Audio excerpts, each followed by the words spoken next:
All right, everybody. Welcome back to episode 6 of Bright Lights Podcast. It has been a minute since we have recorded PT, isn't that correct? Oh yeah, it's been a minute, but it feels good to be back. It's great to be back. Okay, so today on today's episode, we're going to be missing our one and only Deegs. He just Yeah, had surgery and still struggling to talk a little bit, so he'll be back on next week's episode. and we wish him well. Today, We wish him well. We know it's killing him right now that he can't be on this podcast with yeah, us. This is one of his favorite things to do, but he'll be back and better next week and giving us all his opinions on how his Steelers do and all his baseball talks. yep, he will be back. All right, so today we're going to be talking about last week's NFL picks. We're going to be talking about this week's NFL picks, and we have a lot of baseball news to catch up on. So let's not waste our time, let's not waste your time, and let's get into it. So I'm going to get started by talking about last week's picks. Deegs is still in first place, 10 games He's over running. five. Yeah, he's He's running away running with away with it. it. Yeah, 10 games over 500, 29 and 19. PT's struggling a little bit here. Went 6 and 10 last week. He's at 23 and 25. And then I'm coming in at average still, 24 and 24. PT, you want to explain yourself a little bit? I'm just falling off the wagon, man. Just I struggling. guess I'm shooting a little too high. You know. Yeah, I guess I'll get figured out. I'll get figured out. yeah. All right, let's get into this week's picks. All right. So we got those Saturday games again. Our first Saturday game at 3:30 is Redskins at the Titans. This has kind of been a year where the Titans have been up and down. They've had some games where they've really struggled, and they've had some games that look really good. Redskins, for some reason, Deeks has some weird obsession with Josh the Johnson, Redskins. yeah. Yeah, with the Fleet The quarterback fleet, or yep, whatever. the fleet, baby. Yep. I picked against the Titans the last couple of weeks because I don't think they've been able to do it, but they've actually proved me wrong. And I think they'll be able to beat, a solid Redskins team. But I think if they keep on handing the ball to Derrick Henry and he keeps on running the ball the way he has, I think they're going to win this game. Agreed. I have the Skins winning just because of the inconsistency from the Titans this year. They've had a couple good weeks, and I just don't see that carrying on. And Josh Johnson got his first win last week, so Yeah, let's see if that carries. that'll And be then interesting. Deegs also had the Titans winning. He had them beating his Josh Johnson. Yeah, it's his boy. Yep. All right, and then we move on to our Saturday night game with the Ravens at the Chargers. This will be the test for the Chargers, I believe. Dees has kind of stated that this Ravens defense is legit, and they've kind of put Patrick Mahomes in a tough spot, and they've also kind of they've had their up and downs. Lamar Jackson's kind of had a good year. Agreed. I think this is going to be my upset of the week. I think the Ravens are going to be at home. They're going to beat the Chargers. Wow. I have the Chargers winning this week. Lamar Jackson can run the ball a lot. I don't really trust his throwing game yet, and I think to beat this Chargers team, you're going to have to throw it a little bit. So I've got the Chargers winning, and Deegs also has the Chargers winning. All right. Now we'll move into our Sunday games, our beautiful Sunday of football. Yep. We have the Bucks at the Cowboys.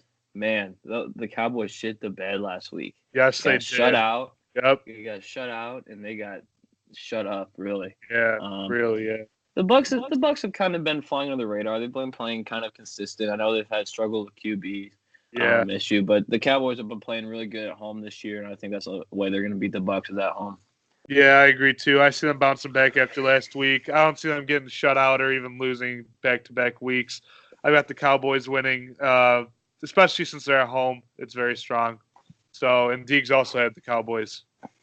All right. And then we move on to the Vikings at the Lions. Huge division game here. Lions aren't really playing for anything.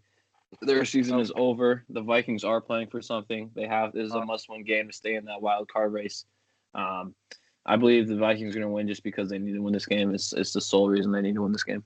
Yeah, I have the Lions winning. I have them winning only because they're going to try and play spoiler, and Matt Stafford's a really weird quarterback, and he ends up playing pretty well towards the end of the season, especially when the games don't matter. So I see him stepping up and taking over that Lions team. Deegs has the Vikings winning. Our next game, Falcons at the Panthers. This is going to be an interesting game. Cam Newton, I believe I saw this morning, is done for the year. He is, yes. I saw that. So, and then the Falcons just derailed who they played last week. They played really well. I think that offense finally found a spark. I think the Panthers are done for the year, even though how well Christian McCaffrey's been playing is kind of disappointing because he has been playing so well. I just see the Falcons winning at Carolina. Yeah, I see the Falcons winning as well. Not having your star quarterback really hurts. McCaffrey will probably be the star of that game for the Panthers. They're not really going to throw the ball that much, and they're just going to keep the ball on the ground. I have the Falcons winning, though, and Deegs also has the Falcons winning. All right. Unanimous decision right there. All right. This is gonna be a good game too. Texans at the Eagles. Texans are they're sitting pretty right now. They playing really good. Eagles are kind of on the upcome right now. They've been playing awful, and now they've kind of actually put themselves in the playoff race. And I believe that if they went out, they might be actually playing the Bears if I saw that correctly against the 3 seed. Yeah. So this is going to be a good game. Texans have been playing really good. I know they're going to be going to Philadelphia. It's going to be a little colder than what they're used to. That defense of the Texans I like a lot. I think that that front line is just going to destroy the Eagles. I believe the Texans are going to win.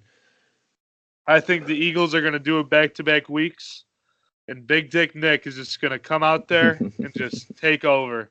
I got the Eagles winning. Deegs has the Texans winning, and I would definitely agree that this is going to be a great game. Yeah, it'll be a good game this week. All right, we got the Giants at the Colts, man. Just how the Colts absolutely destroyed the Giants the Cowboys last week, and that they have the Giants at home who have had really struggling on offense without Odell, and I don't know why they're not just absolutely feeding Saquon. It just blows my mind. Colts, after that good win out, they're going to be feeling good.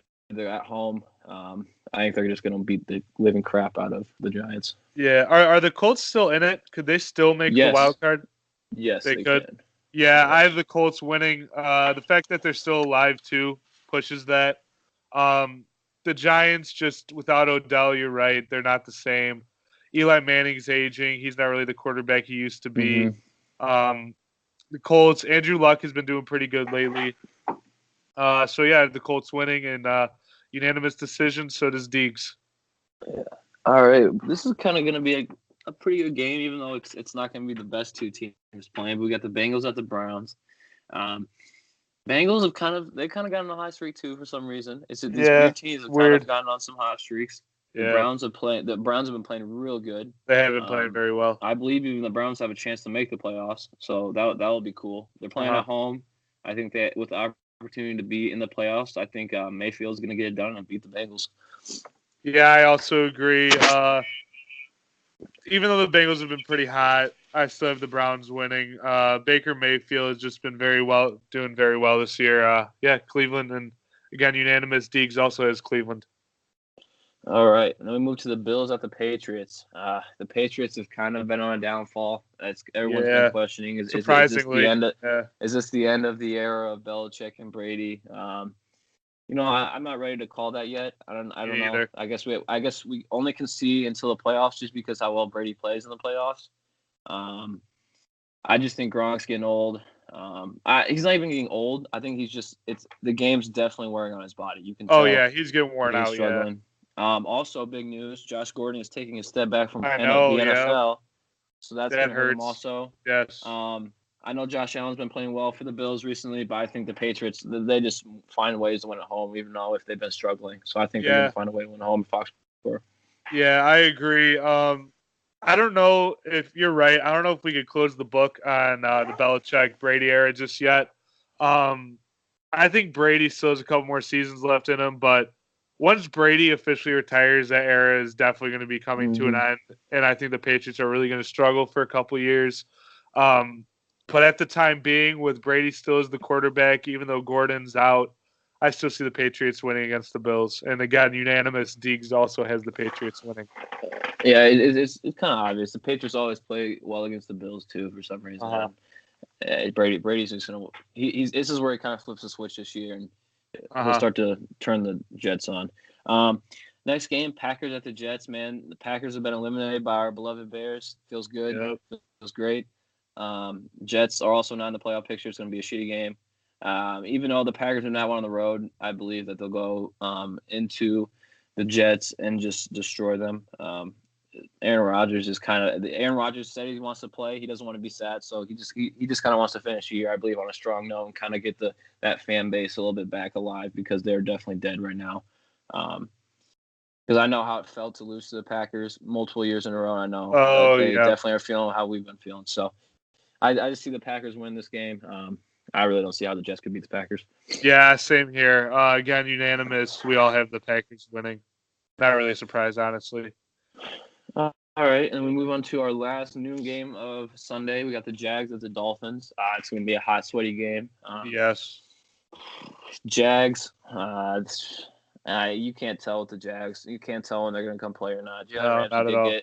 Get voted to the Pro Bowl. Yep. Dolphins, they've been the same way. This is a tough game. I mean, you can pick either way. I think it depends on how both offenses play. And this is a tough one for me. I'm actually going to pick the Dolphins being the Jags at home. Yes, I also have the Dolphins winning. I don't know how good this game is going to be. Miami's been hot and cold this season. It's been really weird.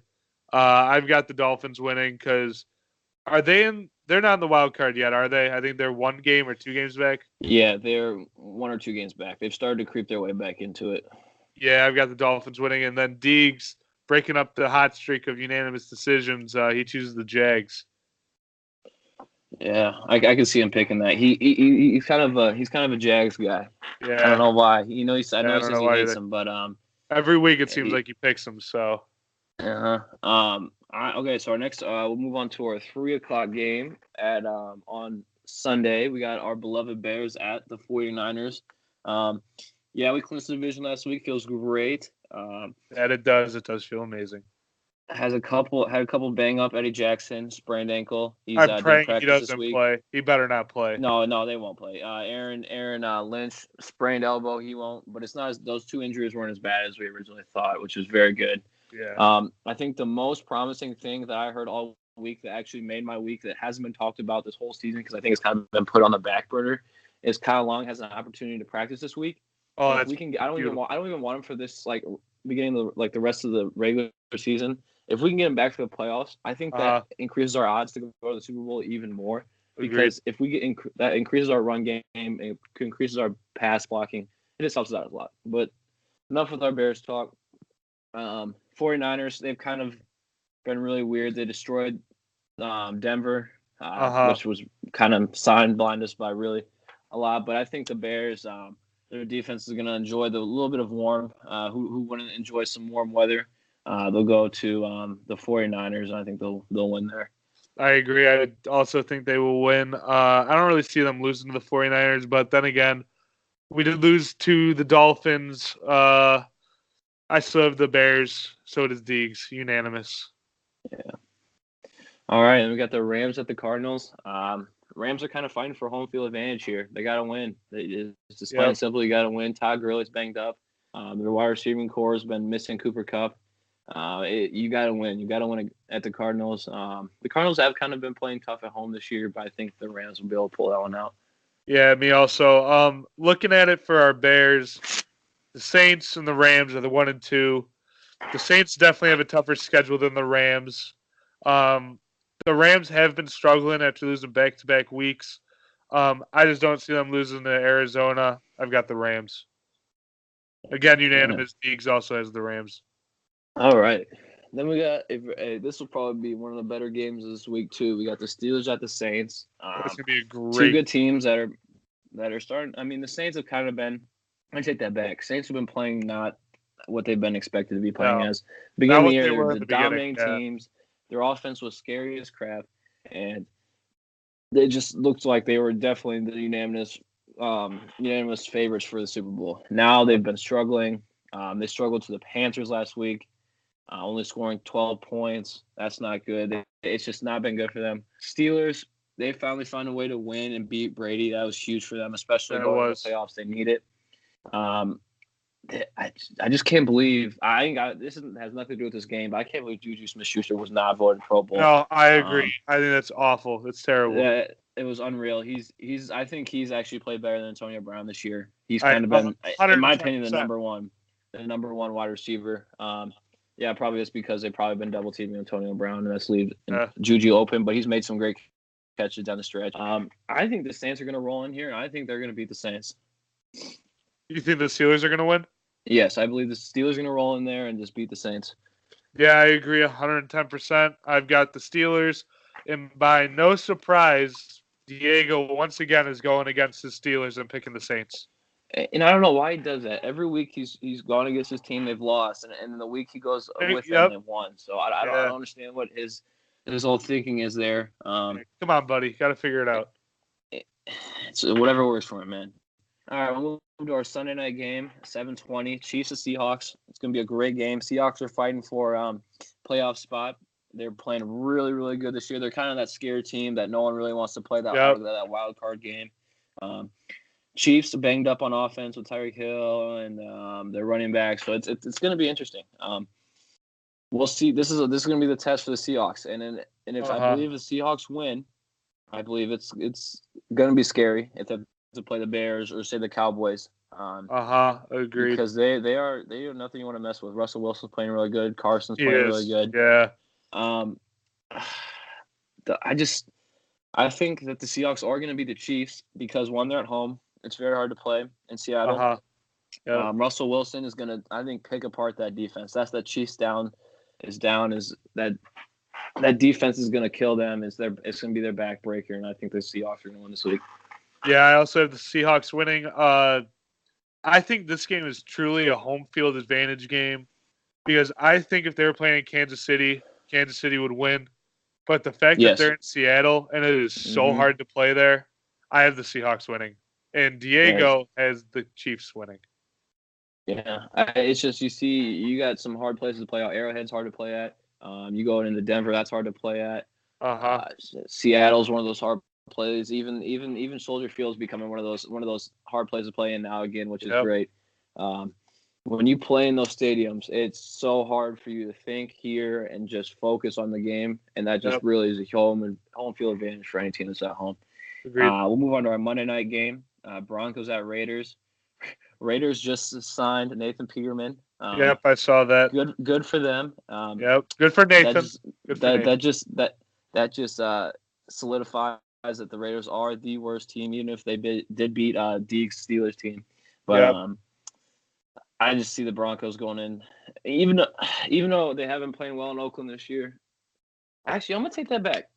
I'm gonna go with the Raiders have been playing so well at home this year that they're gonna beat the Broncos. Yep, I also have the Raiders. I have the Raiders for the purpose that for some reason they have been pretty good in the spotlight, especially against the Steelers on this Monday night game at home.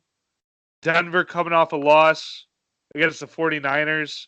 I see the Raiders going and getting the dub against the Denver Broncos. And then Deegs has Denver winning. Yeah, Deegs is sneaky smart with his picks. I don't know what he thinks or what he chooses with that. Yeah, but he's getting them right. So yeah, he is. So good for him. Last week, I know it's later in the week. We usually have a podcast on Tuesday. But there was some. I mean, the Bears clinched. That was great. We touched on that already. Yep. There's been some, like we said, been some up and down wins. Like we said, we touched on the Brady Belichick era. If that's closing, obviously the Packers need to do something to support Aaron Rodgers. He needs some more weapons, which I don't want to see, but it's just the truth. He needs more weapons. They aren't helping him at all. Man, it's just it's starting to wind down though. NFL, it's been a great year. It has. We're moving into week 16. It's going to be a really good year because I really don't see a dominant team right now. I don't either. And it's going to be, I think, really good games down the stretch, and they're going to be down to the last 4 minutes, last drive of each game. And I think it's going to be really fun to watch. I'm excited as a Bears fan because we're going to be in the playoffs. I remember their Super Bowl run. back then when they went and played the Colts. It was very Yep. sad to watch that. I thought we had it in the bag with Devin Hester running that Yeah, touchdown but back. It was unreal. It feels good though. It really does. It gives us a pep in our step because our Chicago teams have, we've always had the Blackhawks to lean on. yep, and They're actually I have a little thing to talk about for them today, actually. okay. So I'm Yeah, excited. we'll touch back with them, and like I said, the Chicago sports it's kind of been weird. We've always had one team to lean on, and I believe our team right now it is the Bears. Yeah, if you're a Cubs fan, you always can lean on the Cubs. I mean, it's starting to lean on the Cubs. You can lean on the Cubs, but I think the White Sox, and we'll touch on this too in a little bit too. The White Sox, man, if we're able to land some big free agents, I think we can lean on the White Sox. If you're a White Sox fan, it feels good too. So I think you'll touch on that in a little bit. But yep. it's gonna be another good week 16 because there's gonna be a lot of games that need to be won. There's gonna be some teams knocked out, and there's gonna be some playoff spots clinched. So it's gonna be a good week. Starting off with tonight's game. So we'll move on to baseball now with you, Mahoney. Actually, you know what? Go through that. I'm gonna go first. I'm gonna talk about the Hawks real briefly. It'll be like a quick 1 minute. That's fine. Okay. That's fine. So I don't know if you know this, but the Philadelphia Flyers fired their head coach. Mm-hmm. They're in very strong contact with Joel Quenneville right now. Yeah. And I just want Bowman to realize we're not doing call out of the week this week because Deegs isn't here, but if I would have a call out, it would be Stan Bowman. The fact that he fired Quenneville and now he's signing with a different team and he's going to start his own legacy, and the fact that the Blackhawks have been doing so bad, and the fact that Bowman told us that when they fired Q that they believed that this team was a playoff team, and I think they've won 3 or 4 games since they fired Quenneville. Yeah. I think it's time for Bowman to either step down or get fired or something, but the Blackhawks need to go in a new direction. All right, there's my little spiel about the Blackhawks. No, yeah, I agree with you. I think they actually made the wrong. I think there needed to be a change, but I don't think it was with Quenneville. No. It's just very sad to see. It's just we just really shot ourselves in the foot. Agreed. Man, it just sucks to talk about because, like I said earlier, the Blackhawks were a team we could lean on. We could celebrate. We could embrace that. We really enjoyed loving to celebrate and cheer on. And now it's like, wow. It's hard to love a team when you fire a coach that shouldn't be fired. Yeah, exactly. And a coach that everybody loves. Exactly. Yeah, he wasn't a hated coach. He was a coach that everyone loved. And it's just, yeah. Well, right. There you go. Yep. All right. There's your little Hawks talk for the day. All right. So into baseball, we'll start with the first thing. It's Chicago related. Addison Russell. Did you hear what happened? I saw some tweets, possibly. So now he's 3 for 3 on girlfriends accusing him of abuse. Oh my goodness. So I think that now that the third one has stepped forward, I think that I think he's definitely done in Chicago, but I think his days playing baseball is done. Yeah, that's wow. You can't. How do you give someone 3 chances like that? I wouldn't be surprised if by the end of the day we see that the Cubs released him. Yeah, I agree. Yeah. All right, so next, Troy Tulowitzki. Everybody thought when he was with the Rockies he'd be a future Hall of Famer. Now he's a free agent. He got released by the Blue Jays. Injuries kind of got to him. He's talked to quite a few teams. He even hosted workouts for some teams a couple days ago. A lot of teams participated, but right now it seems like the front runners right now are the Pittsburgh Pirates, which I think is very interesting. Yeah, that is interesting.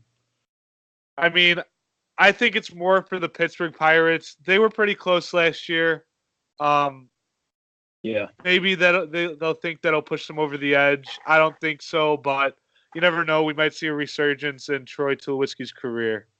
Yeah. Maybe he needed that. You never know. Yeah, he might have. Next, this is kind of big for the AL Central. Talks with the Indians to calm down with Corey Kluber getting traded. But news a couple days ago, Corey Kluber seems like he's going to be on the move again. They're in strong talks with the Dodgers the Brewers, and the Phillies. Okay. I still believe that he's going to go to the Dodgers. If the Brewers could somehow get him, that would help them immensely. They need the pitching, and I think Kluber would be perfect. And then the That would be, Phillies, yeah. yeah, and then the Phillies they're just trying to switch the whole script, sign big agents, trade for big names. They already signed McCutchen. We'll get to that in a little bit. But I think that any of these teams could benefit from Corey Kluber. I agree that the Indians, I think it's time for them to look at it. They're not going to beat the Yankees, the Astros, or who even knows who comes up big this year. But those two teams, I don't think they have the strength to beat right now.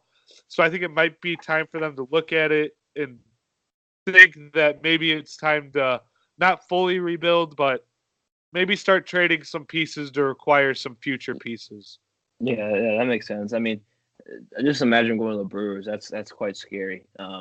Yeah, I mean, that team was so close to a World Series last year. I think if they would have had Kluber for that Game 7 last year, they definitely could have won and went to the World Series. Yeah, I agree. Okay, next. Moving to the Padres, Diego's Padres. I wish he was on to talk about this because I'd love to see his spin on it. But Ian Kinsler signed with the Padres. I think it's not too good of a deal for the Padres, but I've seen some talks where it does make sense. The Padres are a young team. They have Tatis at short. And at second base, they really don't have much that I know of. Deegs probably knows that farm system up and down. But I think that Kinsler's really there for now. I think it was a 2-year deal. I think he's there really to mentor all the young players. I agree. Yeah, that veteran presence. Yeah. Because every team needs a veteran presence. Like, trying to think for the White Sox. Like, we had James Shields, but now we have Ivan Nova. Yes, yeah, exactly. So, we're gonna have now. You can kind of see what the White Sox are doing. They're kind of trying to get those veteran presence in the clubhouse with that young Chicago farm system coming up. I think you need one or two people to kind of be that leader to kind of show the ropes for those younger kids coming up. Agreed. I'm gonna save this big news for later, but the Angels signed Matt Harvey and Trevor Cahill. Matt Harvey was yesterday, I believe, and Trevor Cahill came out earlier this morning. The Angels are trying to make moves to make their pitching rotation better. Can't blame them for that. But I don't know if I could see Matt Harvey being pretty good, but I don't know about Trevor Cahill. Matt Harvey was pretty good for the Reds last year, but I could see him becoming his old self, and if he's going to do that, he'll do it in Los Angeles. But I still believe that 1 year, $11 million is a little too much for Matt Harvey. Yeah, I agree. So the Angels trying to make moves, trying to squeeze into the playoffs so that Mike Trout contract can kind of not live up to expectations because Mike Trout has definitely done that. But they don't want to waste it. They want to make sure that at least Mike Trout gets 2 more playoff appearances in his 2 years left on the contract. Yes. Yeah. So going back to Chicago with the Cubs, kind of a smaller deal, and I know a lot of my Cubs fans are kind of unhappy about this. That this is their only deal. Daniel Descalso signs with the Cubs. There was talks earlier in the week that they couldn't afford him, but they ended up meeting up in the middle, and he signed a cheaper contract. The fact that they struggled so hard to sign a name like Daniel Descalso kind of puts in jeopardy the fact that they could sign anybody else, which really hurts them, especially with their pitching. So, and for some reason, I still always see these tweets about how the Cubs still think that they have a chance with Harper and then how they can make it work. And it's just not. It just doesn't. If they struggle to get Daniel Descalso, it just solidifies that there's no way they can get Harper. Yeah. I mean, it's never out of the realm of possibility. The Cubs might take that risk and go over the luxury tax, which would really hurt them in the future. But they might get 2 or 3 years of World Series baseball. So I guess they can think of it that way. But I think then they'd be screwing the organization for 10 years. Yes, exactly. So that's something that they're really going to have to think about. Yeah, they have some huge decisions coming up right there. I mean, Yeah. do you want to be good now and then jeopardize 10 years where that fan base could be let down? Definitely. Yeah, it's definitely hard. Yeah, and especially with all the guys. I mean, we were looking at it on the group message. Schwarber, Rizzo, Bryant, and there's one other name that I can't think of, that they're all free agents in 2021. Was it Hap? It might have been Hap, but that really scares me as a baseball fan for the Cubs, and the fact that their dynasty is slowly closing. And I think I remember when they won. Yes. Everybody thought that, holy crap, they're going to ring off 3 World Series titles. Yeah, everyone thought it was. Yeah, everybody thought it was the start of something, and here we are a few years later, and now they're trying to scrape together something that hopefully works. I know I'm a Sox fan, but I still hope the Cubs can kind of figure it out, because baseball, the city of Chicago, when the Cubs were in the World Series, was something that I've never experienced before. And it was awesome to see. So I guess we'll see what the Cubs do. Yeah, I wouldn't even say even Chicago. I think even the whole statewide, because even over here in Rock Island, man, people were so excited. It was just a different atmosphere that's come alive in the baseball realm, in this state, and I think it's kind of pumped up the baseball realm and kept people excited about baseball in general again in the state of Illinois. Yeah, I agree. But also the fact that the Cubs, now that I think about it, they weren't really like Illinois' team at the time. They were the country's team. Yeah. Everybody was rooting for the Cubs. Yes. So hopefully they do something. Hopefully they figure it out. But moving on from the Cubbies, some smaller deals. Lance Lynn signed with the Rangers. Not really that big of news. And then the Nationals signed with Matt Adams.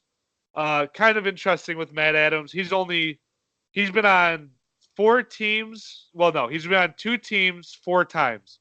He's been on the Nationals twice and the Cardinals twice, which I think is kind of interesting that he keeps bouncing back and forth. Yeah, that is weird. Let's see. What else? Justin Bour signs with the Angels. Again, the Angels trying to figure things out. The only problem with the Justin Bour signing is I feel like they have too many boppers in their lineup. Too many guys that are going to hit home runs and not as many contact guys. I mean, their outfield's definitely pretty good with Calhoun, Trout, and Upton. They'll have Ohtani to hit. They'll have Justin Bour at first with Pujols. Pujols is probably going to see a big dip in his at-bats this upcoming year. They'll have I don't even know who they'll have at second, but then they'll have at shortstop, they'll have Andrelton Simmons, who's been very good. So, yeah, I still see them making some moves in free agency, but Justin Bour signing is a pretty good signing for them in some ways, some not. So I guess we'll see how the Angels do this next year. I want to see Mike Trout get into the playoffs, so I hope that they can figure it out and Mike Trout gets in the playoffs. No, yeah, I agree. Yeah. Another smaller thing, Tanner Roark traded from the Nationals to the Reds. Definitely helps the Reds out. I could see where it can help the Nationals too. The Nationals signing Matt Adams and now getting rid of Tanner Roark. I'm kind of sensing that they're going to try and push for Harper to bring back, and they're going to tell him, hey, we're making these moves. We're trying to make it work out. Honestly, the longer time Harper's taken, I see it more possible that he could sign back with the Nationals, even though it's very slim. Yeah. I think that team is already going to compete very well in the East. I still see them not making the playoffs, but say they bring Harper back, that team is going to be dangerous with Corbin and with Strasburg, Scherzer, Corbin. I could see them making the playoffs definitely if they could re-sign Harper. Let's see what else. Wilson Ramos to the Mets. The Mets shocking everybody with this. They've been in talks with Realmuto. That's not happening now. They go after Ramos, which I think is a great deal for them. The Mets are going from an awful team last year to every day they're looking more and more like a Yeah. playoff baseball team. I feel like the Mets are always doing something. You always hear about the Mets and what they're doing something differently and who they're bringing in, and they're always doing something. Yeah, I mean their new GM Brody, he definitely has come in and said, "Screw it, we're in New York. We shouldn't be a sub 500 baseball team. We shouldn't be making the playoffs. We should be sick and tired of being the little brothers to the Yankees." I really see the Yankees, the Mets pushing for the playoffs this year. I don't think they're done signing people. I really see this team taking a step next year because now they have that offense too, where with Cano and Ramos that they can really and I can see them definitely with all those games that DeGrom lost with this offense now. Yeah. They're gonna win those games. And more wins means closer to the playoffs, and I really see them really inching closer. And I honestly see them making it this year. Yeah, I agree. I think they're not done making moves yet either. I agree with that. Yeah. On to the other side of New York, we got two news things from New York, the Yankees here. They re-signed J.A. Happ, which I think helps them out a lot. I think that's great. They needed pitching. I think they were going to go somewhere else instead of Happ. But Happ went 7-0 with the Yankees. I think that was during the regular season. I don't know what he did in the postseason. But, yeah, I think it's a good deal. But more importantly here is the interesting fact. I don't know if you remember this. Towards the end of the season, CC Sabathia was 1 inning away from a $500,000 bonus. But Yes. he got injected for hitting another player because he was protecting his teammate. Well, it came out yesterday that the Yankees said screw it and gave him the bonus. Good for them. Which I think is awesome. And I think that's kind of different for the Yankees to do because they're really not known for handing out bonuses like that. They would keep that money. So I think the Yankees are realizing they're kind of turning the corner that they have a lot. Like a couple years ago, they didn't really have a lot of eyes on them because they weren't really doing too well. I think all the eyes are back on the Yankees, especially with them in talks with Machado and Harper. If they can land one of those guys, the Yankees, they're going to be dangerous. Yeah. Yeah, they are. Yeah, back on the other side of New York again, kind of bouncing around New York. We got Jurius Familia going back to the Mets. Again, like we said, the Mets aren't done making deals. Familia is really going to help their bullpen out. I can see them signing a couple more bullpen arms. Yeah, the Mets just pay attention, people. The Mets aren't going anywhere. Next, we got Joe Kelly leaving Boston, going to the Dodgers. I guess the Dodgers, if you can't beat them, get them. They struggled against Joe Kelly last year. They saw what he had. I think the whole league saw what Joe Kelly had because Joe Kelly had a lot of eyes on him. I know our White Sox was on him for a little bit. We didn't get him. The Dodgers did. I think the Dodgers, I know they've been in 2 back-to-back World Series losses. If they could get one more player, and Joe Kelly's a part of that, if they could get 1 or 2 more players, I think they can really push not only to go to the World Series again, but to win.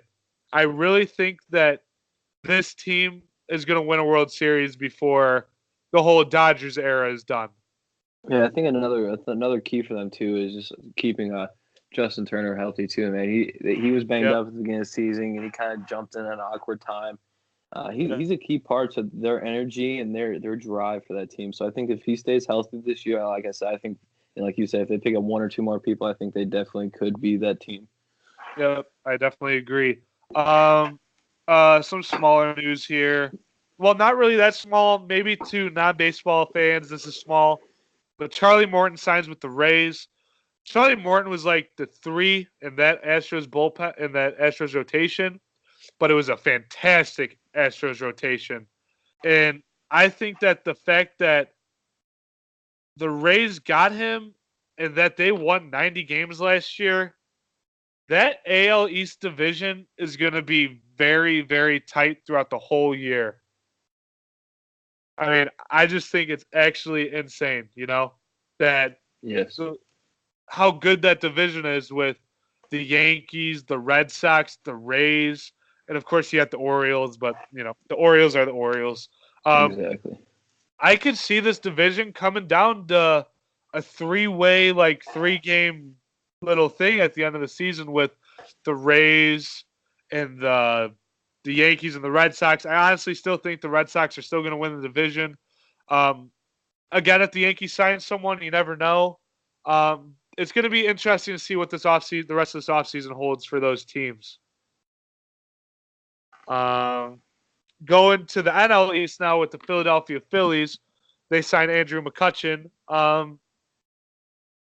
don't really know if the money was there that they needed to sign him to so much, but I definitely agree that this is a good deal. Veteran presence.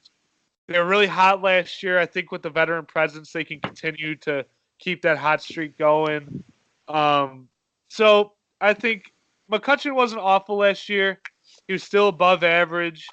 So I see it as a good deal for the Phillies. Maybe a little less money would have been better, but still works. Now we're going to get into Michael Brantley going to Houston. This was a ginormous deal for the Astros. The whole team has been great, and I think adding a piece to that outfield makes them even better. Yeah. I mean, Michael Brantley has been fantastic when he's healthy. So I think a 2-year deal for the Astros is perfect, both for Brantley and for Astros. The Astros, 2 years, if it doesn't work out, they're not keyed in long term. And for Brantley, if he stays healthy, he can prove himself and maybe get a bigger deal when that 2-year deal is over. So it's nice to see him out of the AL Central because he's definitely has been killing us over the years when he's healthy. Yeah. Now sticking with the AL Central, going to our White Sox, we signed Yonder Alonso. We traded for Yonder Alonso actually. I don't know what this deal really holds. I heard it's Abreu and Yonder Alonso are going to split between first and DH. I don't know how I feel about that exactly because you know how I've been on this podcast. I want Abreu out the door.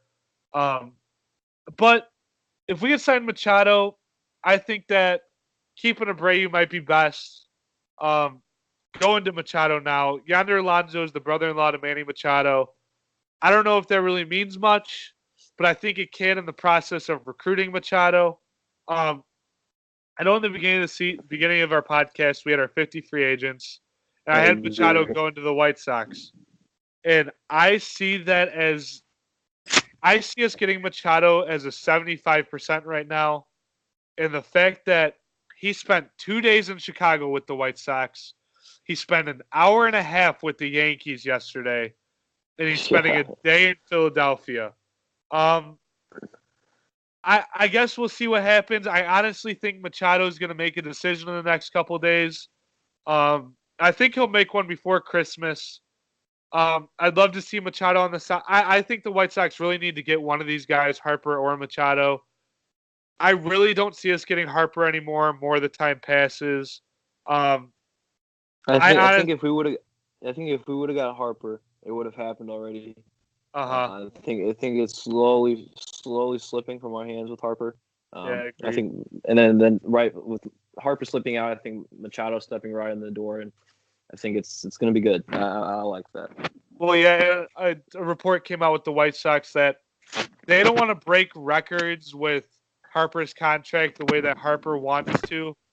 I think Harper wants to make I know that he turned down $300 million. I think he's looking for the 400 range, and I don't think the White Sox really want to do that, especially in the fact that they said they don't really want to mess around with Scott Boras, and the fact that he's really they're gonna make a deal that they don't want to make in the end because of how good Scott Boras is as an agent, where we can put all the marbles in for Machado, and I think that would be perfect. I really think that putting all the marbles in for one person and guaranteeing that we get that one person, other than going 50-50 with both and possibly losing out on both, I think going with Machado is the right deal for the White Sox.